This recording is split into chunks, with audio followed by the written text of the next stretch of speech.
आणि आता हेडलाईन्स नंतर सविस्तर बातम्या पाहूयात। पहिली महत्त्वाची बातमी आहे, कल्याणमध्ये पुन्हा परप्रांतीयाची दादागिरी पाहायला मिळाली। 4 वर्षाच्या मुलीची छेड काढणाऱ्या परप्रांतीयाला जाब विचारण्यास गेलेल्या मराठी कुटुंबाला मारहाण करण्यात आली आहे। उत्तम पांडे या परप्रांतीयानं ही मारहाण केली आहे। उत्तम पांडे यांच्या पत्नीनं देखील मारहाण केली आहे। या मारहाणीत मराठी तरुण जखमी झालाय। विशेष म्हणजे मारहाण करण्यात आलेला जखमी तरुण हा पोलीस कर्मचारी आहे आणि या प्रकरणी मानपाडा पोलीस ठाण्यात गुन्हा दाखल करण्यात आला आहे। महत्त्वाची बातमी आपण पाहतोय, कल्याणमध्ये पुन्हा एकदा परप्रांतीयाची दादागिरी पाहायला मिळाली आहे। एका 4 वर्षाच्या मुलीची छेड काढणाऱ्या परप्रांतीयाला जाब विचारण्यास गेलेल्या मराठी कुटुंबाला मारहाण करण्यात आली आहे। परप्रांतीयाचं नाव उत्तम पांडे असं आहे आणि त्यानंच ही मारहाण केली आहे। त्याच्या पत्नीनं देखील मारहाण केली आहे आणि या मारहाणीत हा मराठी तरुण जखमी झालेला आहे। एक्सक्लुझिव्ह दृश्य आपण पाहतोय। या सीसीटीव्ही फुटेजमध्ये उत्तम पांडे यांच्या पत्नीनं देखील मारहाण केली आहे। या परप्रांतीयानं मारहाण केली आहे। एका 4 वर्षाच्या मुलीची छेड काढणाऱ्या परप्रांतीयाला जाब विचारण्यास गेलेल्या या मराठी कुटुंबाला मारहाण करण्यात आलेली आहे।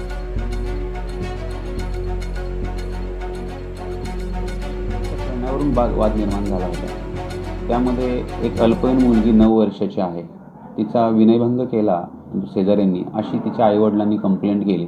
त्यानुसार आम्ही गुन्हा दाखल करण्यात आलेला आहे आणि त्या पुढील कारवाई, आरोपीचा शोध घेऊन त्या पुढील कारवाई करण्याची आम्ही तजवीज ठेवलेली आहे। आरोपींचं नाव आहे उत्तम पांडे आणि रीना पांडे। त्या दोघा नवरा बायकोंच्या विरोधातच ह्या पूर्ण एका फॅमिलीने दुसऱ्या फॅमिलीच्या विरोधात अशी कंप्लेंट दिलेली आहे। तर या कल्याणमध्ये पुन्हा एकदा परप्रांतीयाची दादागिरी आपल्याला पाहायला मिळाली आहे। अगदी 4 वर्षाच्या मुलीची छेड काढणाऱ्या परप्रांतीयाला हे मराठी कुटुंब जाब विचारायला गेलं होतं आणि जाब विचारण्याबद्दल ही मारहाण करण्यात आली आहे। उत्तम पांडे हा परप्रांतीय आणि त्यानंच ही मराठी कुटुंबाला मारहाण केली आहे। उत्तम पांडे यांच्या पत्नीनं देखील मारहाण केली आहे।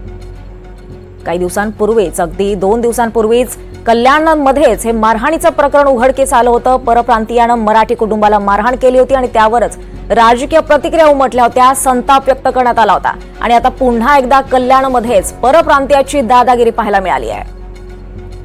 उत्तम पांडे नावाच्या या परप्रांतीयानं ही मारहाण केली आहे आणि त्यांच्या पत्नीनं देखील मारहाण केली आहे आणि या मारहाणीत हा मराठी तरुण जखमी झालेला आहे। विशेष म्हणजे मारहाण करण्यात आलेला जखमी तरुण हा पोलीस कर्मचारी आहे आणि या सगळ्या प्रकरणी आता मानपाडा पोलीस ठाण्यात गुन्हा देखील दाखल करण्यात आला आहे। एक महत्त्वाची बातमी आपण पाहतोय, कल्याणमध्ये पुन्हा एकदा परप्रांतीयाची दादागिरी पाहायला मिळाली आहे। 4 वर्षाच्या मुलीची छेड काढणाऱ्या परप्रांतीयाला जाब विचारण्यास गेलेल्या या मराठी कुटुंबाला मारहाण करण्यात आली आहे। या परप्रांतीयाचं नाव उत्तम पांडे असं आहे आणि त्यानं आणि त्याच्या पत्नीनं ही मारहाण केली आहे आणि या मारहाणीत हा मराठी तरुण जखमी झालेला आहे आणि विशेष म्हणजे मारहाण करण्यात आलेला हा जखमी तरुण हा पोलीस कर्मचारी। या दृश्यामध्ये आपण पाहू शकतोय, या मराठी कुटुंबाला मारहाण करण्यात आलेली आहे।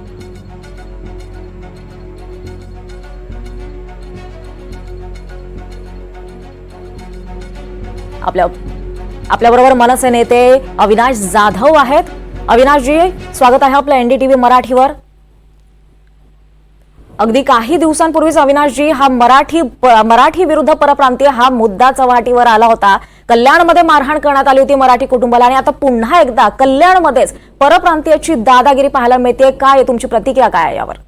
मला असं वाटतं काय झालंय महाराष्ट्रात आम्हाला देखील कळत नाहीये। या लोकांची एवढी मजुरी कशी वाढली आहे, हे नवीन सरकार आल्याच्या नंतर काय झालं कळलं नाहीये, पण या लोकांची दादागिरी प्रचंड मोठ्या प्रमाणात वाढत चालली आहे। ही घटना विविध भागात होतीये, नालासोपारामध्ये पण त्या दिवशी झाली, परवाच्या दिवशी ठाण्यात झाली, कल्याणमधल्या या रिपीट घटना होतात, मुंबईमध्ये झाल्या।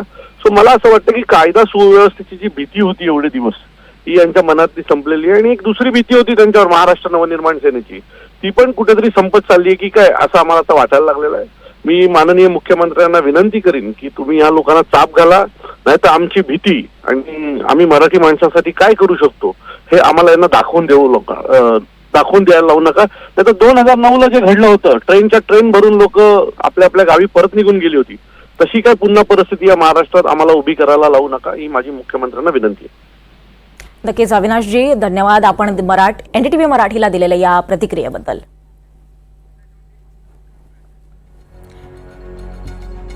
तर कल्याणमध्ये पुन्हा एकदा परप्रांतीयाची दादागिरी पाहायला मिळाली। याबद्दल अधिक माहिती घेऊयात। आपल्यासोबत आपले प्रतिनिधी अमजद आहेत।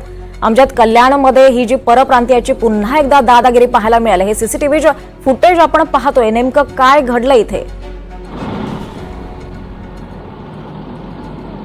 दीपाली, अतिशय धक्कादायक प्रकार आहे। कल्याण नंतर आता हा जो भाग आहे डोंबिवलीत येतो आणि डोंबिवली पूर्वेतील आडोली परिसरात एक मराठी कुटुंब राहतो। जे व्यक्ती आहेत ते पोलीसमध्ये आहेत आणि त्यांच्या मुलीची एकाने छेड काढली म्हणून ते जॉब विचारायला गेले। शेजारच्या व्यक्तीला, शेजारी उत्तम पांडे हे राहतो आणि जॉब विचारल्यानंतर वाद झाला। या वादानंतर उत्तम पांडे आणि रीना पांडे यांनी पोलीस कर्मचारी जो व्यक्ती आहे त्याला, त्याची पत्नी, त्यांच्या आई या तिघांना मारहाण केली आहे। या प्रकरणात आता मानपाडा पोलिसांनी गुन्हा दाखल केला आहे।